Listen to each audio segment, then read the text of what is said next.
So just recently, NHL.com puts out their 31 in 31 in regards to the Boston Bruins. As they do every year, they normally do 30 and 30, but with the addition of the Vegas Golden Knights, it's now 31 and 31. How cute.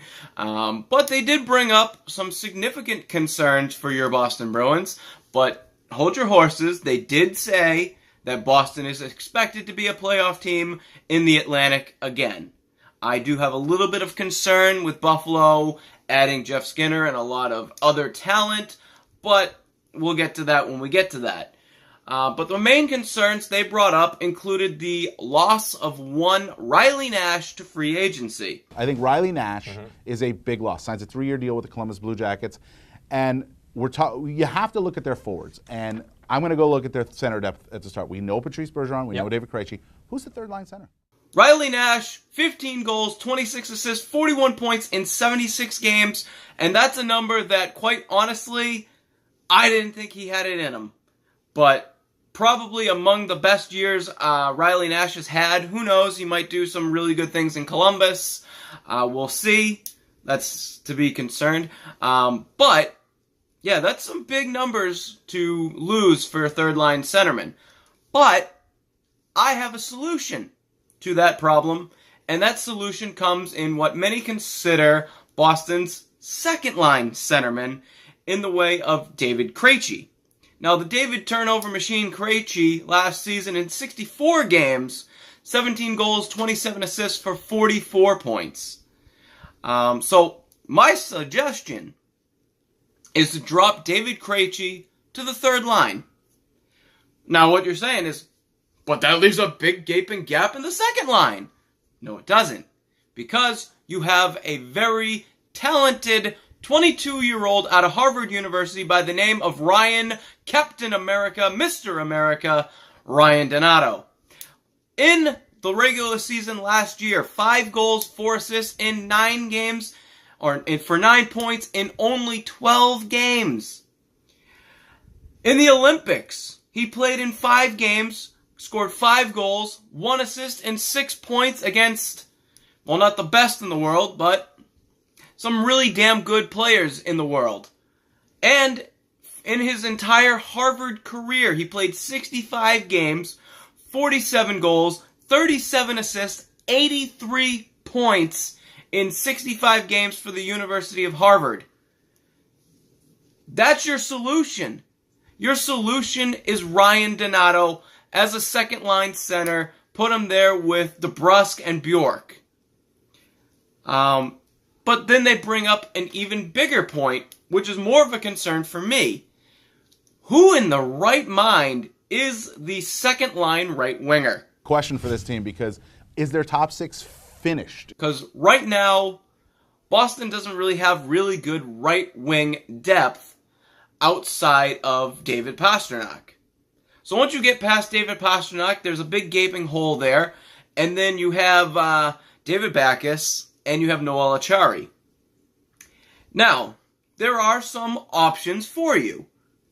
One of them, since you have a plethora of left shooting defensemen right now, is a trade of one of those defensemen for Columbus's Artemi Panarin, which hopefully you can get in a trade and sign that brings you a left winger. And you can probably move DeBrusk over to right and have that be a second line.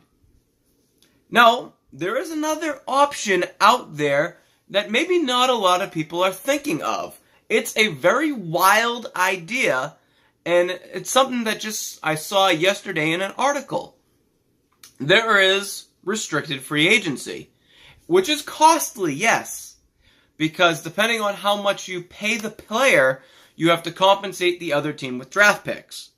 But there's a very talented right winger who is also potentially a centerman that you can steal from somebody in your own division. And that is William Nylander from the Toronto Maple Leafs. So, 2 ideas that can kind of answer those 2 solutions. Now, with that being said, I would like to quickly propose my starting lineup for your 2018-2019 Boston Bruins as the team is right now, not including any trades, not including any flips or things or bells and whistles. So, your top line is your top line. Brad Marchand, Patrice Bergeron, David Pastrnak. No change, not changing it, never will change it. It's going to stay that. I'm not screwing around with a 90-goal producing line. No way. Your second line is Jake DeBrusk with Ryan Donato at center, and I'm going to go with Anders Bjork, but that could flip between Bjork and Heinen, respectively. Third line, I'm going to call this my $13 million waistline of Danton Heinen, David Krejci, and David Backes. And my fourth line is going to be very similar to what it was last year, although you lost Tim Schaller, which is a big loss, I think.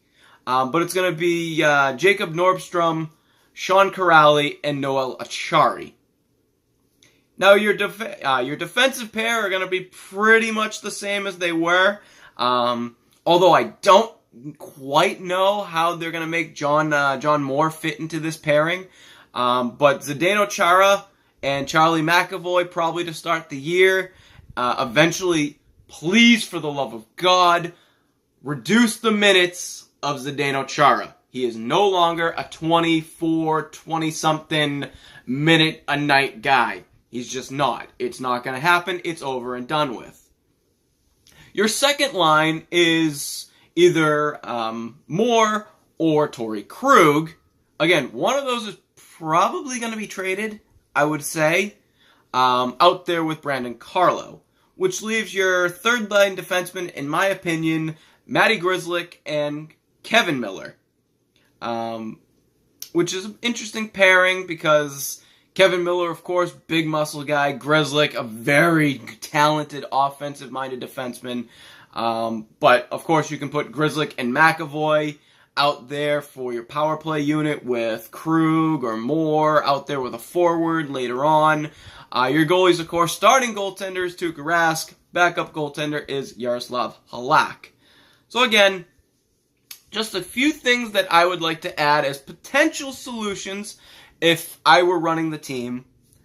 Just kind of my ideas and my thoughts in regards to this upcoming Bruins season. I am big on Ryan Donato. I am big on Jake DeBrusk. I am big on the kids.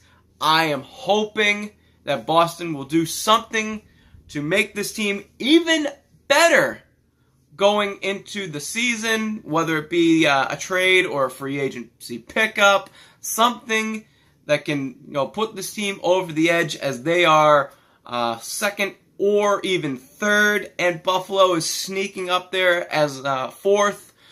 So a lot of things can happen going forward. So I'm looking forward to it. The season is almost here. Columbus Day, the home opener. Bruins will also get to hopefully play spoiler. Although the team that they're going to be playing to start the year, they haven't beaten in 12 appearances now. In the defending Stanley Cup champion Washington Capitals. So we'll see how that goes. And we'll see you for the start of the 2018-2019 on the Bruins Recap Show.